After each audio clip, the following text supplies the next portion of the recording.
You know what? The day started sitting in the baking sun at Oracle Park, at least for me and Nick Friedel and Anthony Slater, Yeah, I was not watching watching this game, luckily for me. watching mostly terrible baseball with Aaron Judge and Giancarlo Stanton going back to back. Yeah, And the night ended watching some pretty bad basketball. not great. It was a little interesting, but not. I wouldn't say it was fun to watch for the most part. It It's a wasn't tough watch.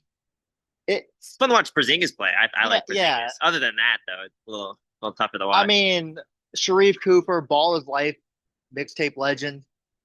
He didn't even play, I don't think, in the fourth quarter. No, Wizards like they had the words on the brink a little bit and yanked all their starters because we know what they're doing. We all know what they're doing. Right. I think too, Jaden Hardy tries he might wasn't enough to pull the Wizards. I mean, the headline of my story in the San Jose Mercury News is literally Warriors struggle to beat a Wizards team that is trying to win. Actively tanking. Alex Sarr has 5 fouls. There's a lot more important things we got to talk about, but I just want to say that Alex Sarr had 5 fouls, In nine the minutes third left in quarter. the third Yeah, quarter, and Brian Keefe, the Wizards coach, was like, "It's all good. We're gonna keep him in." we're gonna keep him in too. Look, I want him to play through 5 fouls.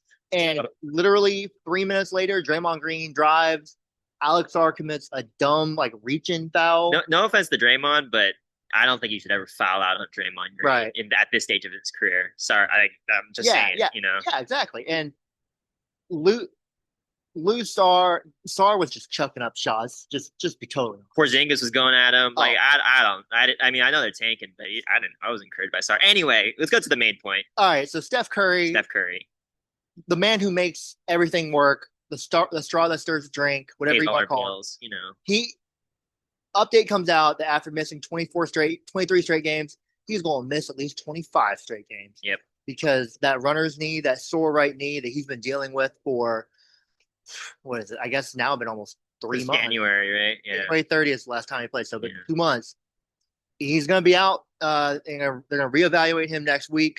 yeah. Um, The big thing with him is he has not been able to get 5-on-5 scrimmage at all. They wanted to get him to do that this week. Actually, even like in Atlanta, Atlanta, they couldn't do it. and then they wanted to get it here, couldn't do it. Right. So that's been the biggest hurdle. He needs to get that in if he has any chance of returning the season, and Mm-hmm. he's not been able to do that. Right. We don't know why. Right.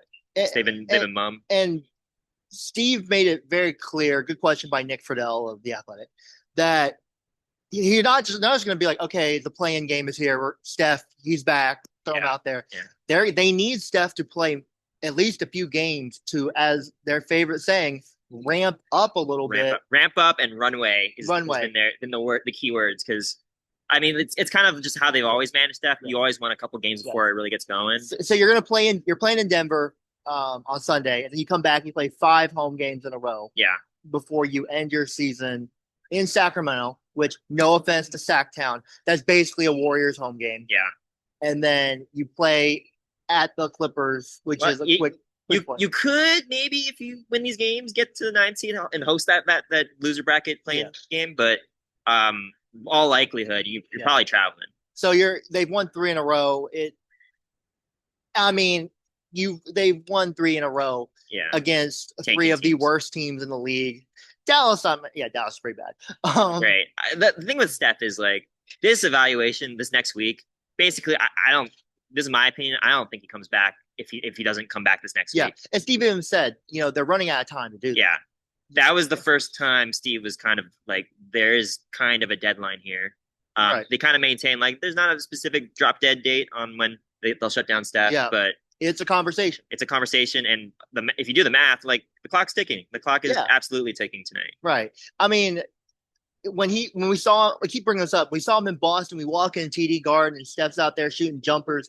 He looks good as gold. Great. Looks He great. looked great. And I'm like, oh, okay, he's about to come back. And then it's just been, I mean, we saw him take some layups during a timeout. I think it was the third quarter. Yeah. First time we've seen him actually do anything with a basketball. And Yeah.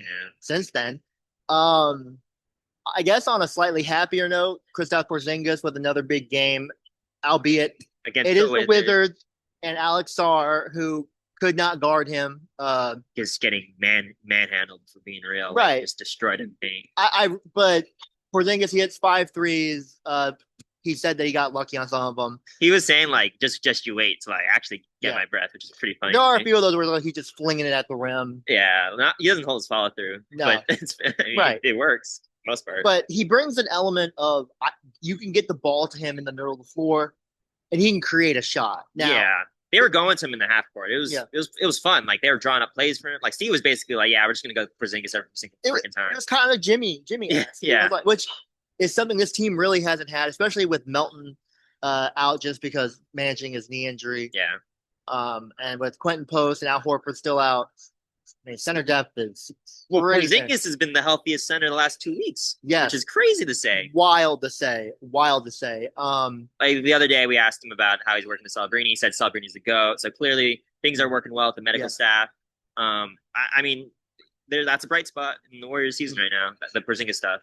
You know, I'm looking at the jumbotron over there, which I'll see if we can show. It's got Victor Wembanyama advertised playing against Di Santos. But Santos kind of earned it. He's kind of earned it. Kind of earned it, but I just want to say Porzingis versus Wemby. Wemby. That is the tallest, probably the tallest matchup in the NBA. The tallest, most skilled matchup, I would say, because that'll be fun. But he also has to go through Jokic on Sunday, so yeah, we'll see. No about back-to-backs, by the way, which is great. Yeah, and you know, you kind of actually looking ahead a little bit after this.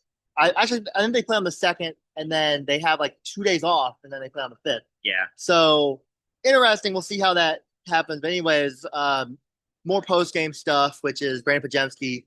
He had gone, I think it was 95-7, and said he kind of regretted some of the things he said. Well, the radio host straight up just asked him, like, do you hear the noise? Like, do you regret some of the things you said? Steve said you brought it on yourself.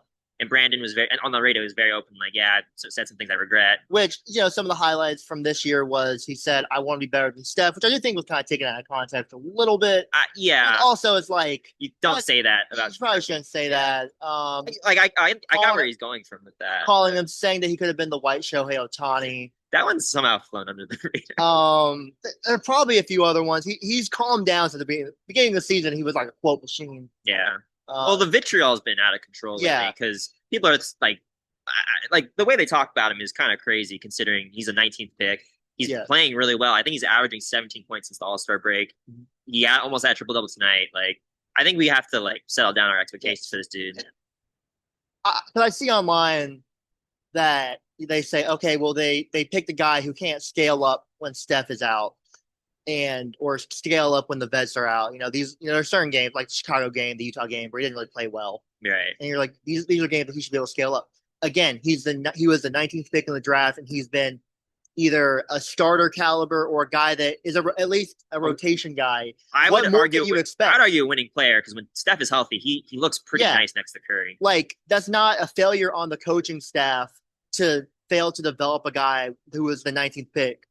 Because if anything, they hit on that pick. They hit on that pick, and I think he's gotten better, especially the last few games. Again, he's not perfect. You know, you'll have some, not ill-advised shots and some air balls sometimes. On a true contender, he's probably playing like 15 minutes a night. You can give him 20, 15 to 20 minutes a night. The 7 guy, but I think, well, again, like last year when the Warriors were competitive, he was on the best. He was in that starting 5 that was really good. So I think the vitriol's gone a little overboard. We asked him about it today if he hears it. He does. He does. Tries to tune it out. The classic sports stuff. I think the big thing is he acknowledged, like, hey, like maybe I shouldn't have said that stuff because it got skewed the wrong way. Right. But again, I think some of that's a little overblown, for being real. Yeah. You know what's not overblown is Di Santos turning into a scoring machine. 31 last night, 27 tonight.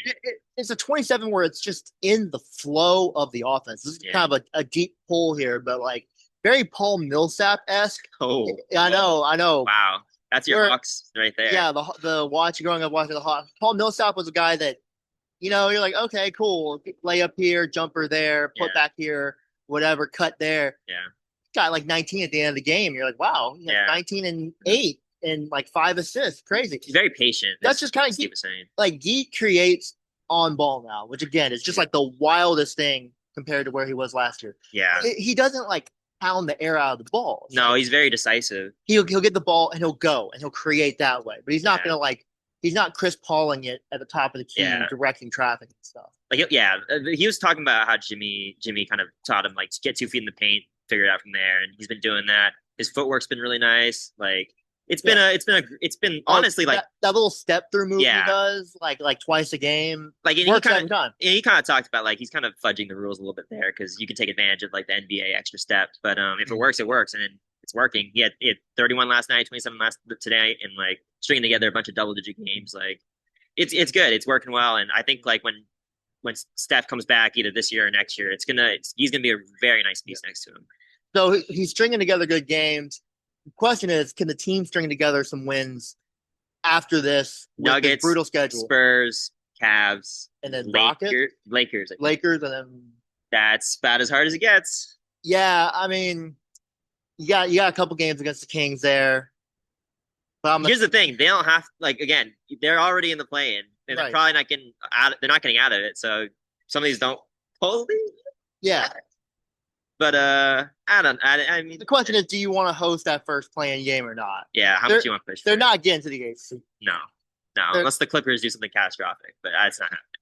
And Kawhi looks like Michael Jordan right now. Yeah. Anything else? I think that's most of it, right? Yeah, I'll throw out here too. Bay Area is hosting the March Madness Sweet 16 and Elite 8. Yeah. And Steve Kerr was in the building at San Jose State University, the University of one Nathan Candelau, our Valkyries beat writer at the San Jose Mercury News. And we did stop short of asking him, so could you see Braden Burries or Darius Acuff Jr. in a Warriors uniform? He was like, yeah, I'm kind of scouting. But again, like he was very mum on that. I mean, depending on where the Warriors land, like they could be in range for Acuff.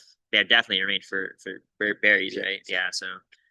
People want to be in range for reading what you're writing. Where can they find your stuff? You can find me on ClutchPoints, on Twitter, Kenzo Fukuda. I just did a really nice feature on Guy Santos. Please give that a read. Timing was great on that, by the way, because he's really exploded as of late. So please read that. It's pinned on my profile. And yeah, where can we read you, Joseph? You can read me at the San Jose Mercury News and East Bay Times, the Bay Area News Group, where tomorrow I'll have a feature on Denise Long-Rife, who was drafted by the Warriors in the 60s, and she averaged 45 points a game in a women's league kind of run by the Warriors owner in the 60s. First woman to ever be drafted in the NBA.